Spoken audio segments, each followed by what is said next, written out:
And so I think it's important that you understand there's an ecosystem at play there, and there's different things that you can do in different parts of that ecosystem through website, through organic listings, through local SEO, through ad placements, through social, like all that kind of stuff, which then sort of fuels like a holistic result. Anything that's not a 5-star, anything that's not perfection, there's just a measure of shot to the pride that you get. And I think how you approach that matters a lot.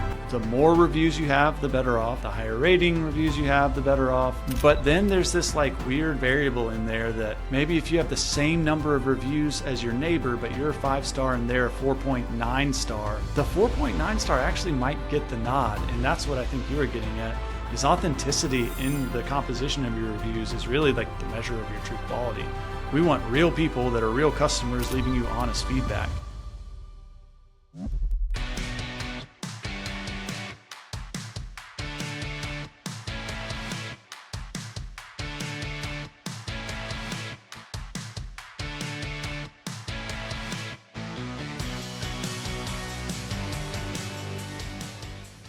Ross, welcome to the Sideshed podcast. Thanks for having me, Matt. Tuning in from the US. Thank you for joining us. I know it's getting late over there. Absolutely. It is not too late for a good conversation, though. Unreal. So we're here today, a couple of conversations actually in relation to trade business marketing, how to build buzz. We've broken it down into a few different topical ideas. The first one being the review revolution, how to boost your business with online reviews. The second episode, we're going to talk about ads and yes or no with ads. And then the third episode, we're going to be talking about like call techniques and how to, I suppose, navigate clients towards the end goal, which ideally is going to be a sale. I'm excited about these conversations because we kind of do the same thing in a different market. So I think definitely be able to put our heads together here and come up with some good ideas and some concepts for you guys out there that are listening or watching this based on things that we're actually seeing in the marketplace in the US and here in Aussie. So, mate, give us a bit of background as to Fencepost. Yeah, so we're Fencepost. Matt, I think one thing you said, just digging into some of these principles, what you'll find with Fencepost and with your agency and with a lot of agencies is we're applying universal principles to growth. And that's what really Fencepost aims to do, is to distill down a lot of these big, giant growth principles that enterprise level companies do for themselves down to what we would in the States call like the blue collar or boring business level. Fencepost was really wrought out of my personal experience, just side hustling and freelancing over the last decade plus, working with some really massive companies and then working with some really small companies. And what I found and what my wife alongside me found is that really enjoyed the outcomes that I was able to produce via just simple Google Ads campaigns or whatever simple initiatives that we were doing for the local roofing company or the local hardware store. The outcomes that they felt and the impact that they felt was so much more dramatic and felt and communicated than some of the same things I was doing at the enterprise level or Fortune 1000 level. And so, we live here in Augusta, Georgia, and have a passion for our local community and hope to see that passion spread through thriving local home service businesses throughout the U.S. Could you just say for me, just to please my own inner child, I'm here at Augusta. That's right. I'm here in Augusta, Georgia, or coming live. That's right. That's what they say. Coming live from Augusta, Georgia. That's right. We've got a little claim to fame. I don't know if there are any golf fans out there. Oh man, Caddyshack, just Bill Murray. It's all we hear about. Here at Augusta, the story. Yeah, we got a little claim to fame, but it's so crazy. It's like 3/4 of a mile from my house. What is that? A kilometer? Yeah, something like that. Really? Mm-hmm. Right around the corner. Let's jump on into Review Revolution as the first episode here. I suppose this is a conversation that we see very relevant to pretty much any business for a number of reasons, but I'm sure we're going to touch on the majority of them. First and foremost, I think it's important that you guys out there listening to this understand that like the concept around social proof and why it's important to be able to back up your claim with like the whole don't tell me, show me kind of mentality. And I think that's where you sort of reviews are like valuable, useful, and kind of hard to make up. I'd love to hear your take, Ross, on like the review landscape, good and bad. I know a lot of people have like apprehensions and negative experiences with reviews, but I think if handled properly, I think even a negative review can be a positive. Absolutely. Well, when we think about what is a review distilled down, ultimately it's just a softer version, a layer up version of a referral, and a soft referral, if you will. And what we're trying to do with social proof at any level is to communicate a measure of authority. And if you have more authority than the same, if you're a roofing company, you have more authority than the same roofing company next door, well, presumably you should win that business, all things remaining the same. And I think for reviews, and what we've seen to be true is that the more reviews you have, the better off. The higher rating reviews you have, the better off. But then there's this like weird variable in there that maybe if you have the same number of reviews as your neighbor, but you're a 5-star and they're a 4.9 star, the 4.9 star actually might get the nod. And that's what I think you were getting at, is authenticity in the composition of your reviews is really like the measure of your true quality. We want real people that are real customers leaving you honest feedback. And that like 1 star that you get out of the 500 that you have, or in most cases for clients I'm dealing with, like the 150, 200 that they have, how you handle that 1-star review that's notched you down to a 4.9 or whatever, like that's actually a huge win, a huge boon, a huge feather in the cap for some of these local home service businesses, because it provides an opportunity for them to showcase, what they're really about culturally, what they're really about customer service wise, and a glimpse at the overall experience that a prospective customer could have. We typically find as well, like the people that leave 1-star reviews are people that only ever leave 1-star reviews.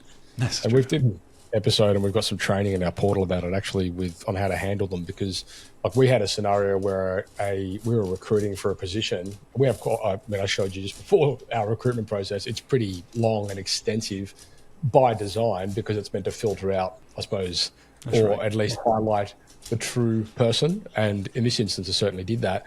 But this guy sort of got through to the third sort of interview stage for us, which is kind of like the end of the line. And I'm amazed that he got through that far, truthfully. Anyway, he didn't get the position. And when we notified him, he went and left a 1-star Google review saying how we waste everyone's time and blah, blah, blah, this and this. And so we went and we did a bit of I went and did a bit of research, and I realized, okay, this guy has left only ever 1-star reviews, and most of them are about jobs that he didn't get. And so I handled that review and with screenshots and stuff, because of course as soon as they remove it, it's gone. Right? And I knew full well it was going to be removed, so I made sure that everything was screenshot so that there was proof and evidence. But the point is, like, a lot of people will just leave reviews because that's what they do, That's and what they're they just do. like negative, bitter people, and they don't really have a lot of substance to it. So if you handle it properly, chances are it'll get pulled down. But look, and there's also going to be the chance where you do screw up and people are going to have a bad experience, but you can still handle it. Don't run away from it, because often just being able to showcase how you've handled things is like a very good social factor as well. No matter how highly rated you come, there's always that like looming fear in the back of, continuing with the roofing analogy, the roofing client's mind of like, what if they just leave this massive hole in my roof? Whatever it is, there's always that looming fear, regardless of how highly referred they come. And so I think like giving them a glimpse of, okay, what if I do have a negative experience? What's that actually going to be like is super valuable. I think probably the most important part of this conversation, and something that I think a lot of you guys out there probably aren't, well, through my observation anyway, aren't doing, is getting reviews part of your process. And until that happens, essentially it will very often not get done, or certainly get relegated on the list of important things to do. And so I just encourage you guys out there, if you don't have that as part of your process at the moment, then make it part of the process. Like, the job isn't completed. You can't tick it off as done until there's been a follow-up conversation to see how their experience was, and if it was good, then ask for a review. And by doing that, you sort of hit a couple of different layers there. The first one, obviously, and the most important part of the whole thing, is the feedback. Like, if there was something that didn't go to plan, then you want to know what that is. You shouldn't be sticking your head in your sand and trying to run away from those things. You should say, okay, well, yeah, okay, maybe they've got a point here. Maybe we did screw this up. Like, how could we do better next time? And then process that out so it doesn't happen again. And that will always happen. Like, you'll always find little things like that, but you'll only find it out if you ask for it, because most people won't tell you unless you ask. Well, you hit the nail on the head there. Just the posture in which you approach a negative review too. I think there's a measure of humility that is like either innately had or forced upon you whenever you see a 1-star review, or even like a 4-star review.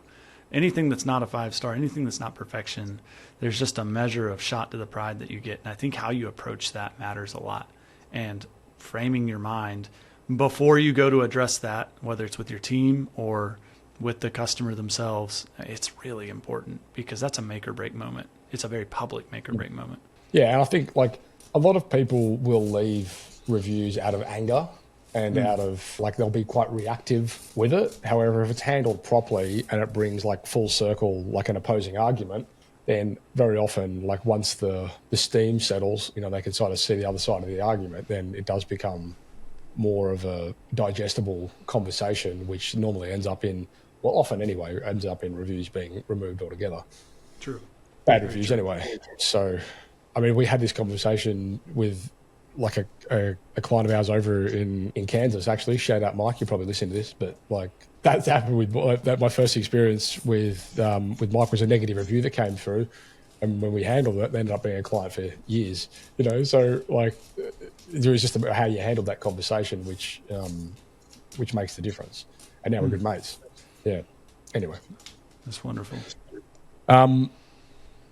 Let's talk a little bit about, like, I suppose I'd like to hear from your experience where some of the business owners that you've dealt with in the past within the trades, some of the more proactive measures they could have taken in the review space, both for better or worse. Like, what are some of the things that we can learn from here within this realm? I think the first thing is don't delete negative reviews, or don't try to hide negative reviews or whatever else. I mean, take them as opportunities. That's probably a secondary, don't do this, underneath the, hey, like just pause before reacting. Don't have the same emotional response that somebody else did when they left the review. Don't have the same emotional response when you try to respond to the review. The last thing you want to do is just go blast this person's character, or try to defame, or go assassinate the the character of whoever's leaving the review. I think, to your point earlier, a lot of 1-star reviews are just people doing what they do, which is leave 1-star reviews. But then there's some that there, or in everyone, there may be some valuable feedback that you can actually glean. Take that, and then how do we gracefully respond in a way that everybody else that's not going to leave a 1-star review will appreciate? Just don't overreact. Maybe that's the best way to put it. I think as well, like in the B2B space, especially, like review experiences can go both ways.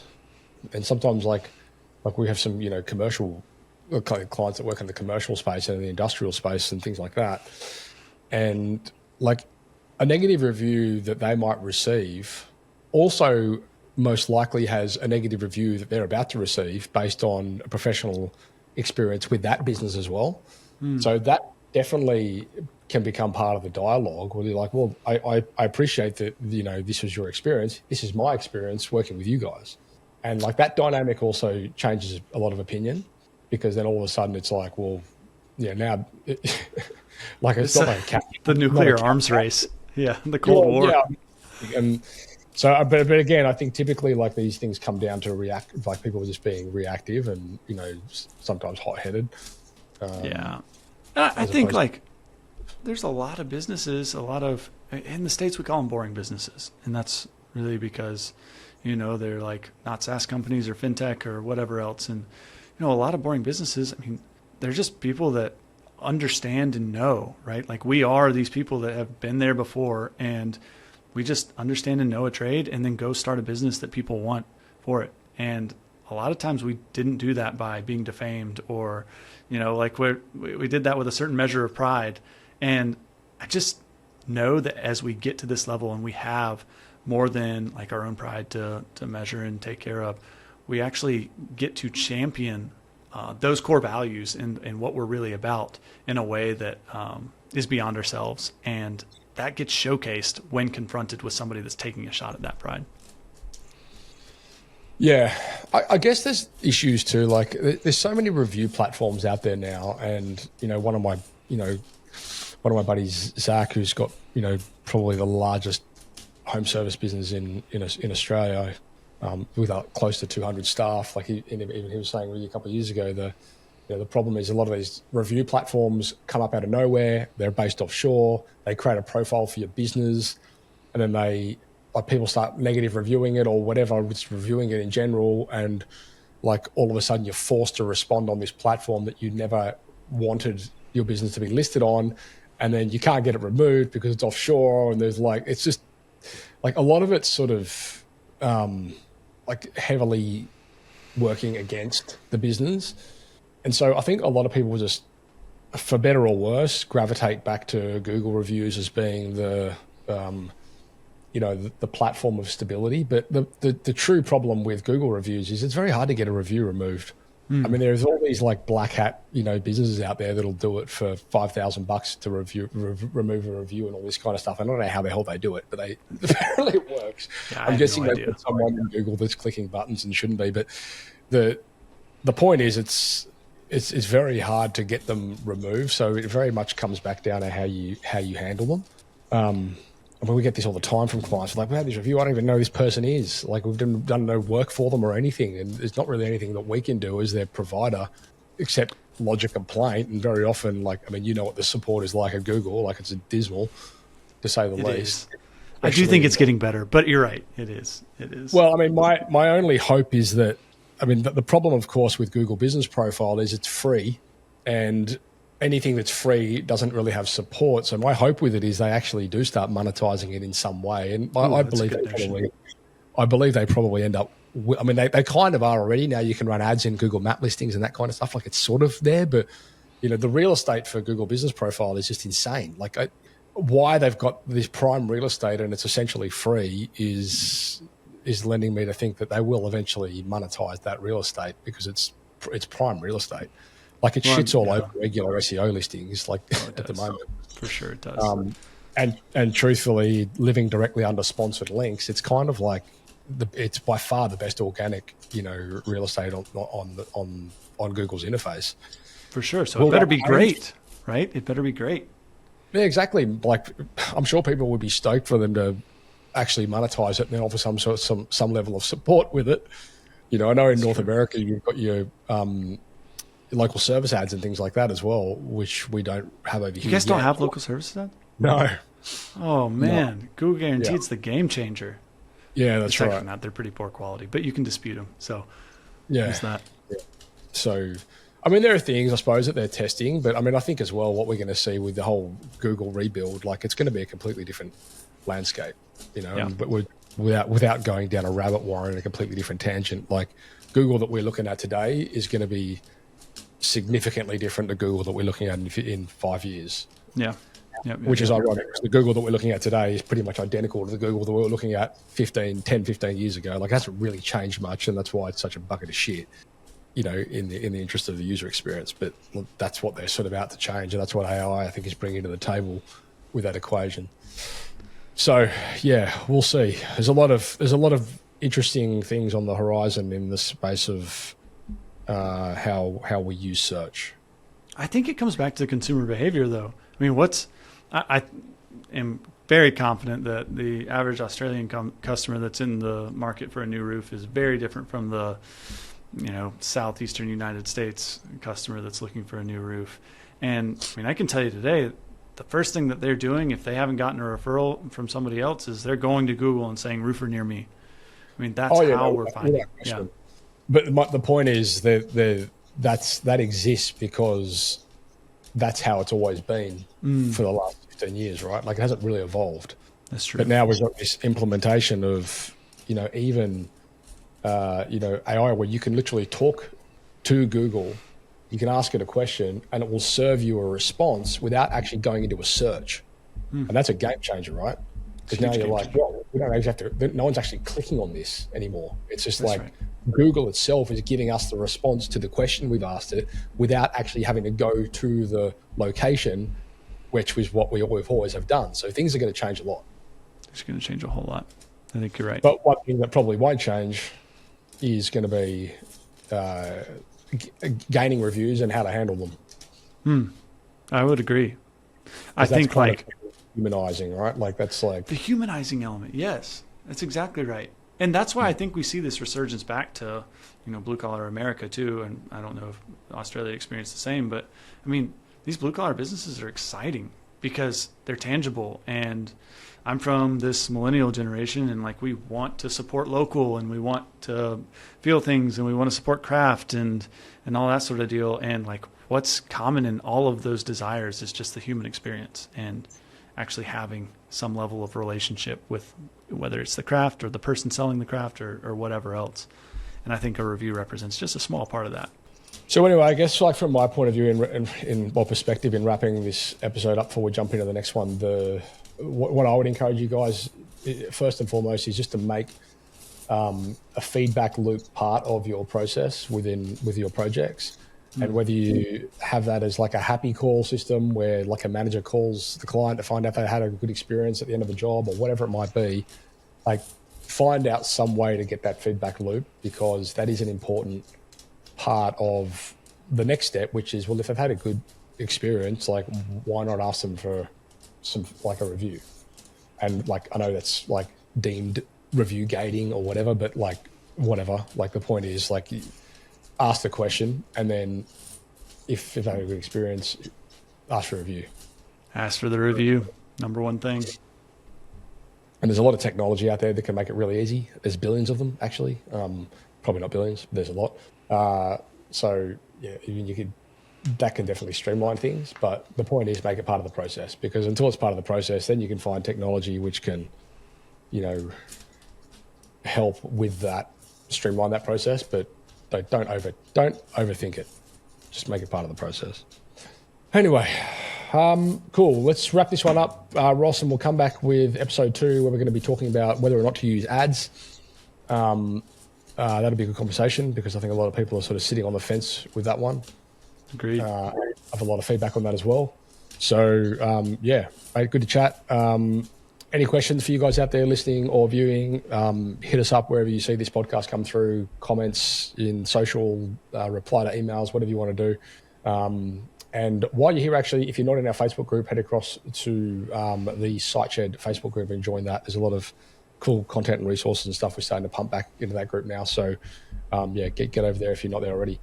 All right, Ross, let's wrap this one up, man, and we'll come back shortly. Well, for you guys out there, it'll be next week, and we'll talk about whether to use ads or not. Sounds good. Thanks, Matt. New Zealand-based home renovation company, 6,593% ROAS. Sydney-based solar company, 2,700% ROAS. Hunter region-based bathroom renovation company, 5,616% ROAS. Melbourne-based building company, 13,182% return on ad spend. Adelaide-based solar company, 2,881% return on ad spend. Guys, the list goes on and on. If you're a trade-based business and you work with projects like roofing, solar, bathroom renovations, kitchen renovations, anything like that, head across to tradie.wiki/pod for podcast. Tradie.wiki/pod for podcast. Book in a conversation. It is game changing.